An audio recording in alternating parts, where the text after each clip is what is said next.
ក្លឹបអាតេរេសរ៉េម៉ាឌ្រីតបានបើកទ្វារចំហសម្រាប់ Vinicius Junior ប្រសិនបើក្លឹបណាហ៊ានដាក់លុយ300 លានអឺរ៉ូនៅលើតុច្បាស់ណាស់ពួកគេអាចនឹងយក Vinicius Junior ទៅបាននេះបើយោងតាមរបាយការណ៍មួយនៅអេស្ប៉ាញបានឲ្យដឹងថាក្លឹប Real Madrid បានបើកចំហទ្វារសម្រាប់ Vinicius Junior នៅក្នុងការដើរចេញពីក្លឹបនៅរដូវក្តៅនេះហើយប្រសិនបើក្លឹបណាមួយចង់បាន Vinicius Junior នោះពួកគេត្រូវតែចំណាយលុយខ្ទង់300 លានអឺរ៉ូទើបអាចចរចាជាមួយនឹង Real Madrid បានហើយពីរក្លឹបដែលកំពុងតែសម្លឹងមើលកីឡាករសញ្ជាតិប្រេស៊ីលរូបនេះគឺ Al Hilal និង Al Nassr ហើយការផ្ដល់ជូនសម្រាប់ Vinicius Junior នឹងប្រហាក់ប្រហែលគ្នាជាមួយនឹងការផ្ទេររបស់ Cristiano Ronaldo បច្ចុប្បន្នពេលនេះរវាងក្លឹបហើយនិង Vinicius Junior មិនសូវជាមានភាពរលូនប៉ុន្មាននោះទេហើយការចរចាលើកិច្ចសន្យាថ្មីក៏មានភាពលំបាកជាខ្លាំង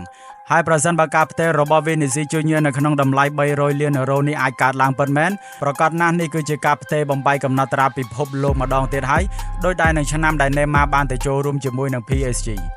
របាយការណ៍មួយត្រូវបានគេរាយការណ៍នៅក្នុងពាក់កណ្ដាលខែមីនាថា Vinicius Junior ចាប់ផ្ដើមពិបាកនៅក្នុងការធ្វើការជាមួយនឹង Real Madrid ជាពិសេសទំនាក់ទំនងជាមួយនឹងមិត្តរួមក្រុមសម្រាប់ Vinicius Junior ដែលកំពុងតែលេងឲ្យក្លឹប Real Madrid នៅពេលនេះគេសុទ្ធបាន18គ្រាប់និងបានបញ្ជូនបាល់ឲ្យមិត្តរួមក្រុមសុទ្ធបាន11ដងនៅក្នុងការបង្ហាញខ្លួនចំនួន37ប្រកួតនៅក្នុងរដូវកាលនេះហើយកិច្ចសន្យារបស់ Vinicius Junior ជាមួយនឹងក្លឹប Real Madrid នឹងត្រូវផុតកំណត់នៅរដូវក្តៅឆ្នាំ2027មុនពេលដែលបងប្អូនបានស្ដាប់វីដេអូនេះចប់ហើយអូសទៅកាន់វីដេអូផ្សេងនោះឲ្យមានសូមពឹងបងប្អូនយើងជួយ follow page ម្នាក់មួយផងហើយយើងនឹងជួបគ្នានៅក្នុងវីដេអូថ្មី